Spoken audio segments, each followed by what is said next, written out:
Welcome to the I Got Fired podcast and video show. This is a podcast and video for people who've gotten fired or afraid that they might be. My name is Tom Spiggle. I'm founder of the Spiggle Law Firm and author of You're Pregnant, You're Fired. And I am thrilled today to have a repeat guest, the second time on our show. This is Jason Levin, who founded Ready, Set, Launch LLC. After a career in brand management at Unilever, consulting at Accenture, and employer branding at Vault.com. He helps his clients execute successful business development strategies, define their personal brand, get a promotion, land the next job, make a career change, or transition into retirement. Jason also enjoys speaking and moderating on panels and presenting career and business development seminars and webinars at staff retreats, conferences, and training sessions. Jason lives in Washington, D.C. and is married to a lovely redheaded attorney, and they have two adorable redheaded sons. Jason, thanks for sending me that introduction, which I mangled not too badly, and I'll turn it over to you if you want to clean any of that up. Did fine, Tom. It's always a pleasure. Good to see you. Great to be here. Thanks for having me. Well, great. So we're going to talk today, about we're filming during the COVID crisis. Obviously, your knowledge and advice is timely to the folks that we talk to anytime, but particularly now as the workplace is changing, a lot of people are losing their jobs. Wanted to get you on and kind of get your thoughts about how, if at all, job search strategies are changing, what you're seeing, and what your advice is to people. So I'll let you just start, and we'll talk and whatever comes up. That sounds great. Well, to be in the first week of April 2020 and to talk of, 2008 being 12 years ago, and how we had a really great run for a very long time, 10 years of low unemployment, really solid growth. But for some, 2008 still rings in the back of their heads. And what's hard about this is that the economy seemed to be plugging along just fine, and then this virus came along. I think at 30,000 feet, the impact is not just to one economy, but to all economies. And so what we've seen in terms of layoffs in the first round is really a lot of the hourly wage folks that have been laid off that are starting to spike the unemployment numbers. But what's going to be interesting to see is where the mid-level management, the upper-level management, where that goes in the coming weeks and coming months, and how much of a recession we're going to have, and how long this might last. So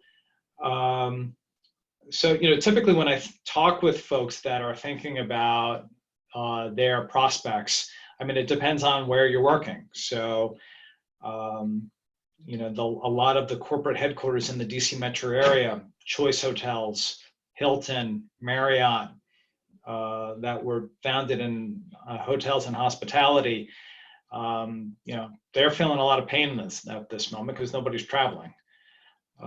And so some are going to ride it out, some are being furloughed, some are going to get laid off. And so, really it's the first thing is to kind of take stock of what you have and see where the market is going. There are certain types of businesses that are doing very well right now. We're on Zoom and, Yes.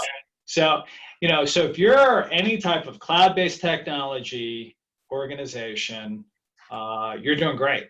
Yeah. So the larger tech firms are doing great. Any type of social networking organizations are doing great. Clearly the makers of Purell and hand sanitizer and suppliers of medical equipment are doing just fine. So depending on where you are, if you're in the DC metro area, it's really a function of, okay, what are my skill sets, and then where can they be applied? Because, and what I thought was really great was that the senior level folks at the hotel companies, they realized that all the folks working in their hotels were not being utilized. And so they got in touch with all the grocery folks who needed people. And so there's a conversation that's happening to say, listen, we have very talented workers. Why don't they come work for you? And so you're seeing a lot of that happening. And also Amazon's benefiting from all of that. So I mean, so that's a long way of saying, really understand the market. And this is a very fluid market. It's, this is a once in a lifetime thing that's happening that we're still trying to understand with COVID-19. And so, it presents a lot of uncertainty, but, I still think there are opportunities. They're just fewer than in any normal economy.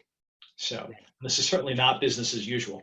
No, that's for sure. And I think it's a great point that there are going to be winners that come out of this, right? I mean, it's not all gloom and doom, right? You like Zoom, all right, wished I'd invested in Zoom stock Sure. 6 months ago. And there are going to be other ones, that there's going to be positive changes for some businesses and some fundamental, probably even when things get back to normal, whatever that means, when things return to more normal, there's going to be, as you and I were talking about actually before we got on this program, probably some fundamental shifts that come out of this in the way people do business, maybe minor ones, as you and I were just talking about. Conference calls dead, right? Everybody's going to be Zoom and video conference. Yeah. But let me ask you this. I'm going to give you two scenarios. And the first one is someone who has not been fired, right? But maybe they're a little concerned. As you noted, like this in many respects, like this, the changes in the workforce haven't reached too far up the management chain, at least in some industries. But let's say you've got somebody, you're a consultant, work's kind of slowed down for you, you're not yet been furloughed or let go, but you're afraid that might be coming. What sorts of things would you recommend? Somebody comes to you and I'm in this boat, what would you, Jason, what do you recommend that I do to try to prepare for what may be coming? Right. Well, I mean, the first question I always ask is, how much cash do you have on hand for expenses? Do you use a financial advisor? So that will help me understand, how much time do you have to weather this, should this happen? And having cash on hand to weather expenses is, it's that concentric circle I often talk about between wealth management and career management. And the more cash you have on hand, the more savings you have, the more career choices you have. If you're telling me that you've got a month or 2 months and you're looking to make, a $70,000 or $80,000 salary, your job search might take 4 to 6 months in any normal economy. Right. And might go longer in this economy. And so then for me, it's really a function of your own flexibility on, and the second piece is, okay, what do you want to do? What types of roles, what types of employers, what types of industries are you looking at? And if you need something fairly quickly, then, often I'm working with my folks to open up their scope, because sometimes people can be a little bit too picky. And I think we're about to enter into a market. We're already in a market where you can't be picky. Right. You really can't be picky, because the jobless rate, I mean, if I'm, just seeing where the winds are blowing, I think the jobless rate is going to continue to increase. Yeah. And so that means that, and from the executive HR people I'm talking to and the senior leadership folks that I'm talking to, they know that there's going to be some great talent coming on the market, and they're going to be picky. Yeah. And so what I say to people is, all right, you need to really map out a series of permutations and combinations of where you could be, and that's like your first list. And actually, I keep mine in my office. They should pay me, but I'm a huge fan of the Washington Business Journal Book of Lists. Uh-huh.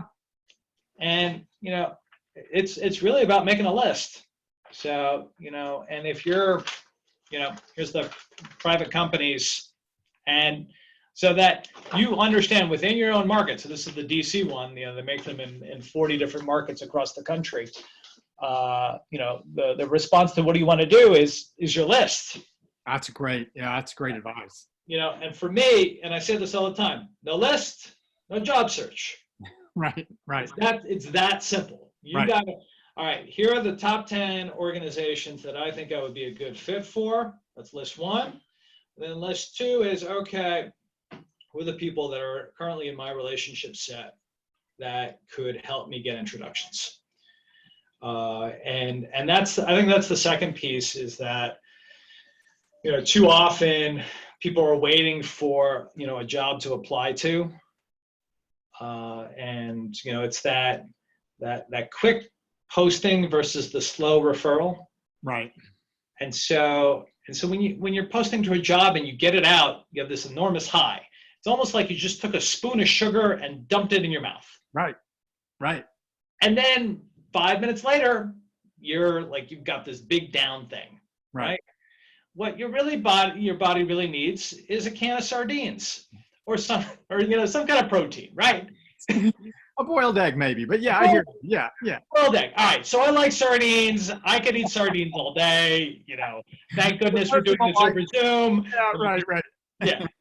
But your body needs like foundational stuff. Yeah. Right. That's actually, and that takes slower time to work, just like getting a referral inside of an organization. Yeah. And so if you don't have your lists, then you don't know who to ask, and you don't know what to ask for. Right. And then it becomes a function of, all right, where do you map all this out?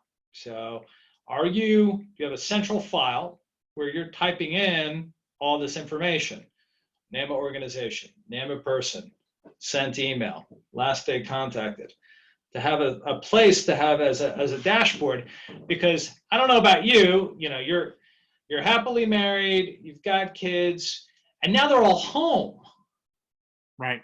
Like, I can sometimes even barely remember my own name. Right. So having a place to remind yourself of the work that you've done, especially in this environment with all that uncertainty, actually builds your confidence. Yeah. Week 1, week 2, week 3. And that's going to get you out of the gate.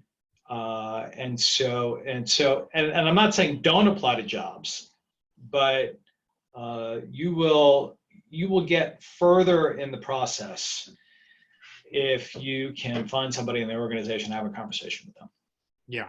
I mean, I know that's true for our firm, and we are a smaller firm compared to some, but like when we post a job applicant, a job posting, sometimes like we don't even get through the whole list of people who apply. The best candidate may be at the bottom of the pile, but just by the vagaries of the system and when we get to it. And so absolutely, if we even have just one person reach out to us and say, hey, so-and-so just applied to your firm, they're great. Well, almost game over. I mean, if this is somebody we trust, because we're looking at a list of, I don't know, 20, 50, 100 applicants. And it's, it's the amount of work that it takes us to go through that and to kick the tires. And so absolutely. And I think, also it occurs to me that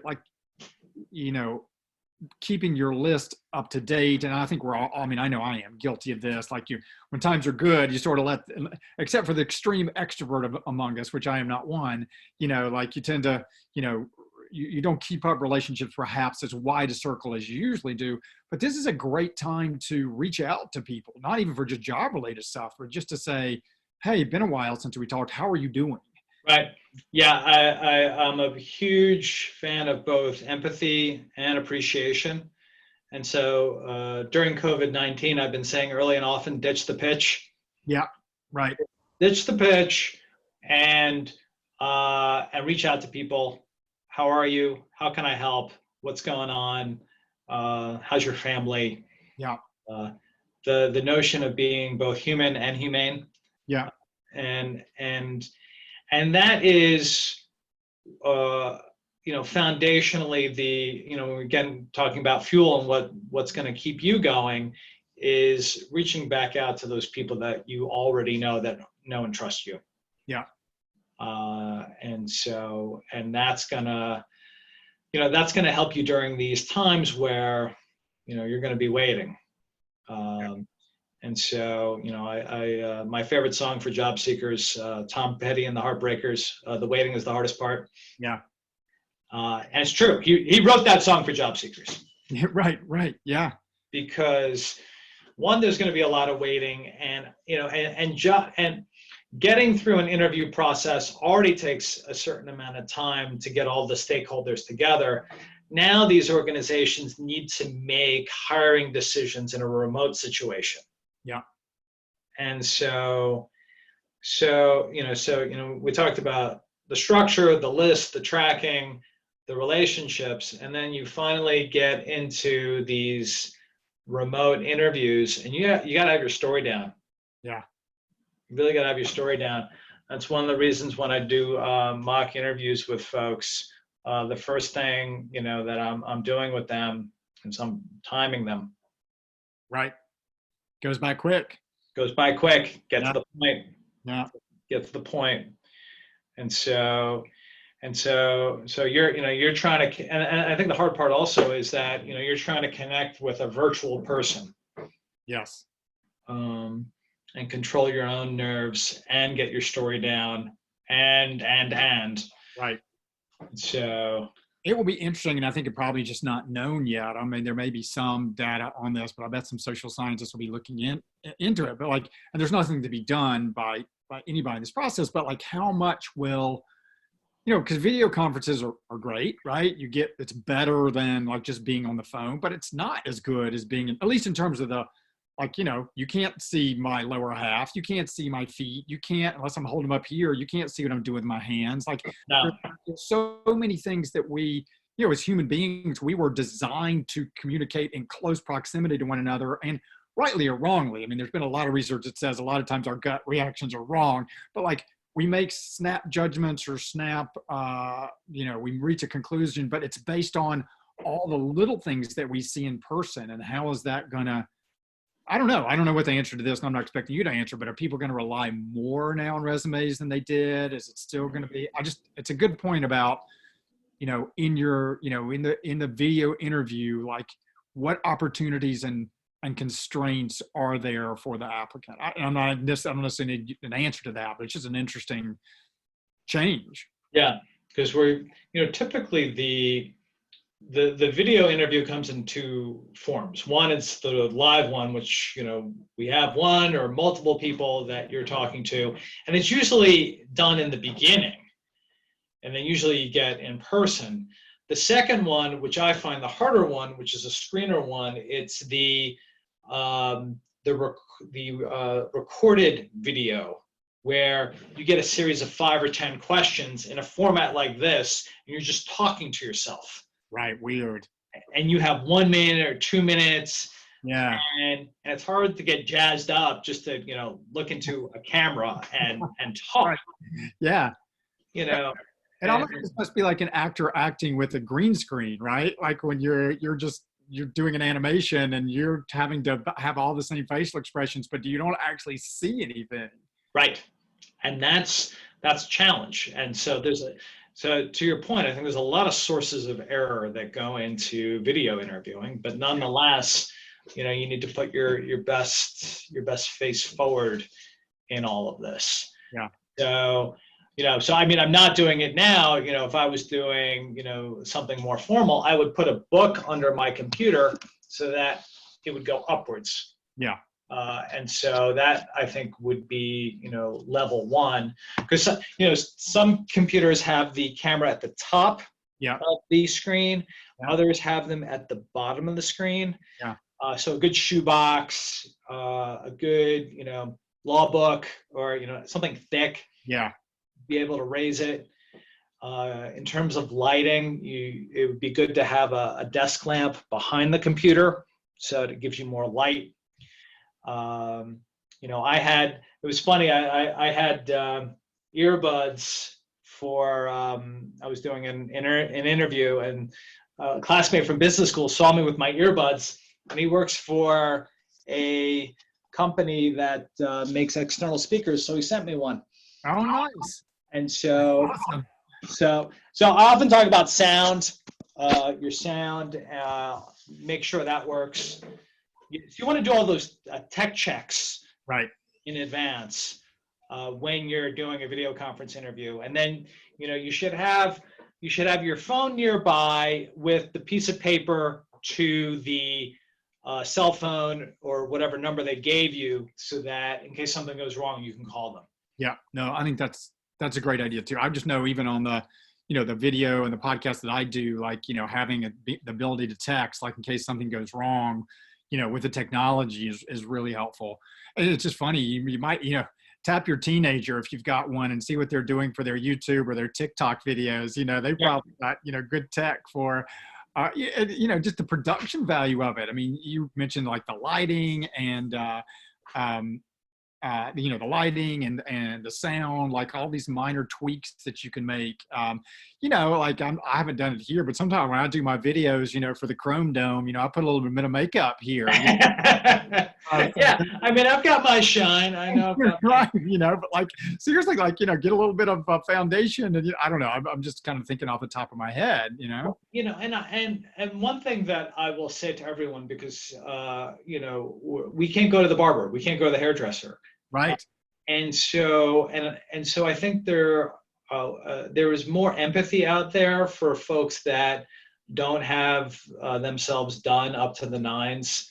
And so, yes, dress professionally, do the best that you can, but you're not going to get dinged because, you haven't gotten a haircut in who knows how long, you don't know how to do it. I mean, that's fine.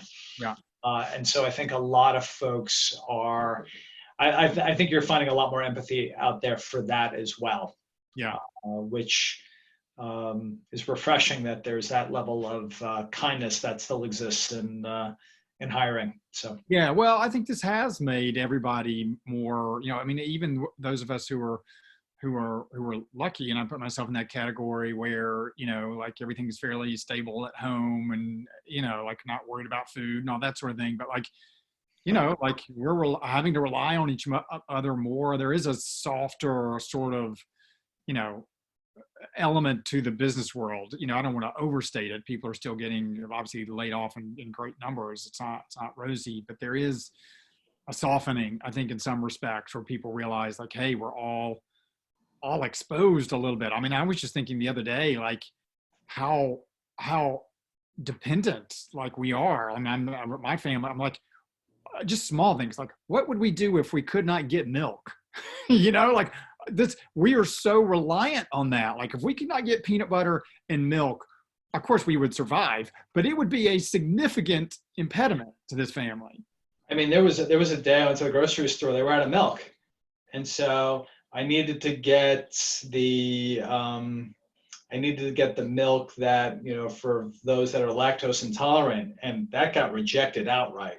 Oh, sure. And so I've always been very conscious now of, and you look at that supply chain and where things come from. Yes. And it's fascinating. I mean, in our house, we watch Mr. Rogers. Yes. The old episodes. Yes. Yeah. And actually, a couple of weeks ago, we hit the episode where he went to a dairy factory, and we saw how milk was made. Yeah. No, but I agree. I think there's a greater appreciation for those that put those things in the grocery store, for your postal service workers, for your the medical workers, the EMTs, allied health, everybody. Yeah. I think we're all realizing that we really need each other. Yeah, which is nice. I want to add just one thing for those folks who are still at work, just a little bit of a jujitsu move. If you have not been laid off yet, a lot of companies, are applying for these SBA loans, these Small Business Administration loans. Sure. And the Paycheck Protection Act is a big one. It's, the money hasn't come out yet, but what they are requiring through that is that businesses, it won't protect individual people, but they're requiring businesses to get the maximum loan to maintain headcount. So it does, because they don't want people to get fired. So it does provide a little bit of leverage. I'm not sure the best way to have this conversation, but if there is an open conversation you are having with management about your position and about whether they're not going to be able to keep you, you might just want to talk with them. I don't know how people, necessarily the frontline managers would understand this, that with this paycheck protection loans, like the government wants the companies to maintain headcount. It's not job protection forever, but you could have a conversation perhaps with your management, like, hey, like, I don't know if you guys are applying for this, but can we at least, like, keep this going for the next 2 months? It could be beneficial to you, company, because you need somebody in my spot. Again, it's not protection for a particular job, because the truth is they can still lay you off as long as they replace you by June. Right. They can still get the paycheck protection. But nevertheless, I think for those who have a good relationship with management where you haven't been laid off already, but it's like, just maybe having an conversation with folks about, look, this could be beneficial to you. Keep me on for these next 2 months and let's see how it works, particularly if you're applying for the paycheck protection loans, which a lot of businesses are. Yeah, I think you're seeing a lot more honesty in general. Yeah. With what's going on in the market. Yeah. No, that doesn't hurt you at all, because there's just uncertainty abound, and so in these uncertain times, there's nothing wrong with just asking the question and seeing where it goes, and then that can help you at least for your short term see what you need to do. Right. But typically when I'm with folks, once we decide what they want to do, it's the clarity on how you communicate about yourself. So clear LinkedIn profile, clear resume, and make sure that's targeted and focused to where you want to be. Yeah.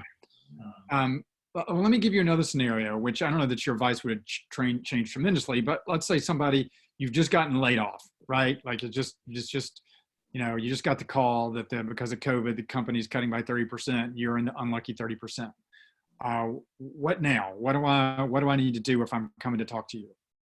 Well, there's not a lot of difference in the advice that I would give. The one thing that I've been seeing on social media, and I think it's much more accepted now, is people are posting on their social channels, whether it be Facebook or LinkedIn or Twitter. I've just been laid off for COVID-19. Here's what I can do, and just putting it out into the universe. Yeah, sure. And so I think that's a really big difference than what I saw in 2008 or, Right. or even beforehand. I mean, 2001, LinkedIn didn't exist. Yeah. And certainly before that. So I think there is much, back to that empathy, and we're all in this together. I think people are much more open today about sharing the fact that they've been let go because of what's going on with COVID-19. Sure. And I would encourage that. I mean, there's nothing to hide at this point, because, and I say this all the time, people are, certain folks of a certain age are worried about gaps in their resume. I'm like, there's going to be a lot of gaps in the resume. Yeah, right. And people are going to understand, right? Yeah. I mean, yeah, it's that running joke that's going on social media right now. What were you doing in 2020? And the person responds, I was looking for toilet paper. Right. Speaking of job opportunities, toilet paper manufacturers now are probably looking for workers. Well, yeah, I mean, seriously. I mean, if you're in Cincinnati and you're working for Procter & Gamble, who makes Charmin, sure. Right. They're, they can't get it out fast enough. Right. But I think that's the biggest thing that I would recommend to people is don't hide the fact that you've been laid off. And so there's that initial emotionality that comes around the layoff, which is not unusual. It's like the loss of a family member, or other types of loss. But what I would say is, once you process that, get out there and tell everybody you're on the market. Yeah. And you'll be stunned, with the folks that are, you're connected with socially, on who's going to respond. Yeah. And that would be my first piece of advice. Well, and I think, it's a little bit longer term, but, you and I who both lived through 2008, like it gets better, right? I mean, it may take a little while. Nobody knows for this economy how long it will take. But you know what? Like, people survived 2008, they went on and sometimes it's hard to say to folks who've just been let go, particularly if it's, look, financial struggles are never fun for anybody. But, I have a friend who, had the misfortune to get her law degree right before the crash in 2008.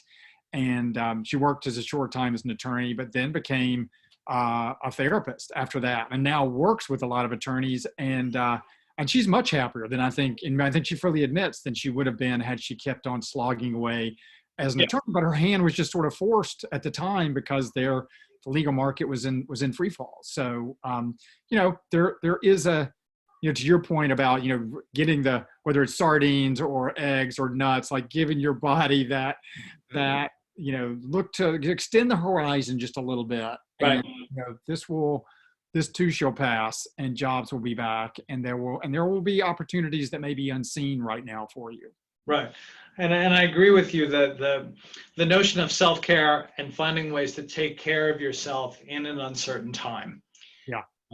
And we are tribal people, we are communal people, and I think the hard part of this virus is that we can't get together. Exactly. And so, absent of that, it's Skype, it's Zoom, it's FaceTime, it's those kinds of things. It's standing that 6 feet and saying hello to people. Right. And that's, but I think for a lot of people, they have to be much more intentional about getting their social interactions. Yeah. And I'm recommending my clients to even set goals around that. Yeah. What would normally just happen, you go to an office and you walk by somebody. Right. Is no longer possible. Yeah. No, I think that's right. Another thing that just occurred to me too, like, and I'm sure you see people that are in this boat, like it's not, if life has handed you a layoff right now and you've always had that business idea, or, going back to school, like, going back to school may be different, but like capital's cheap right now, like if you've been benched and, they're interest rates are low, this could be the window to do those sorts of things. I don't know if it's true or not. There's a bit of lore out there about the number of millionaires that were that came about during the Great Depression, but there were some that got their start during the Great Depression, and the reason they were able to was because other businesses were going were going out of business, so there were opportunities. Labor is cheap. You can hire people. Capital is cheaper than it would be.